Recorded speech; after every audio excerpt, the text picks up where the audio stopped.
All right, today we're here with Nova and Princess, and this is their roadmap to success. So when I first got here, they're pretty excitable dogs. So we actually just worked on in the video above this on how to help them gain self-control and have calmer energy and be calm, good dogs when coming out of their kennel. I want to encourage the guardians to work on this every time they're in their kennel and make sure that you're waiting for them to be nice and calm and have the door all the way open before using their release word, just being release. And then they should walk out. The more you do this, the quicker that they'll calm down on their own and that they'll be able to just kind of sit there and wait for you to open the door, say release, and they'll start to walk out. This is helping them calm down. Remember, whatever energy level they have in their crate, they're gonna bring out of their crate. So if they're in their kennel, like getting all excited and jobbling around, they're gonna be like that when they come out. If they have to sit in there and kind of wait a minute, gain that kind of self-control, they'll be walking out with more self-control. Alrighty, so the other exercise that we worked on today was the leadership exercise. I want to encourage the guardian to work on the leadership exercise once a day with each dog for the next 2 weeks. This is, remember, kind of like just helping to establish with the dogs this dynamic change in the home, to go putting them in a follower mindset to help them look to their guardians for leadership and direction. He's being such a good boy now, huh, Nova? Good boy. All right, the other big important things is to remember to be feeding them using our structured eating exercise where you're giving them 3 minutes twice a day to eat.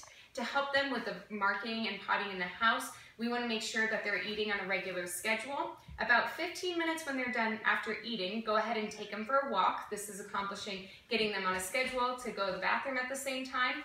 Bring treats with you. Say the word potty when they start to go. And then wait and give them the treat and say potty when they have gone to the bathroom.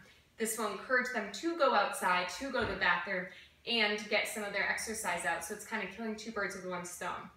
And the next thing is to make sure that to help them out with all of these things is the petting with a purpose. So remember, petting with a purpose means that each time you pet them, you're essentially saying, good job. Way to go, I want you to do this behavior that you just did. And so if they're jumping up at us and we pet them, we're telling them, good job, jump up at us. What we want them to be doing is exactly what Nova's doing right now, is sitting to ask for attention. He's really sitting to ask for this treat, but have them sit, ask them to sit, and then go ahead and start petting them. So every time you give them any type of petting, you want to ask them to do something first. Sit, lay down, things like that. And then use our escalating consequences to disagree with them when they're doing unwanted behaviors. Remember that the leadership exercise, we went over how to set invisible boundaries, and you can really use this in any components of the house if you want them to stay away from the front door or a gate outside. My advice to the guardians would just to always have a visual barrier for yourself. So if it's a gate outside, put a little rock outside where you know they shouldn't cross a certain line, so you can help establish a firm boundary and it's not kind of wishy-washy and having a gray area of where they can and can't be. This will help you have a really distinct and clear boundary, and make sure to share this with other family members in the house. All right, so remember, everything you do trains your dog, only sometimes you mean it.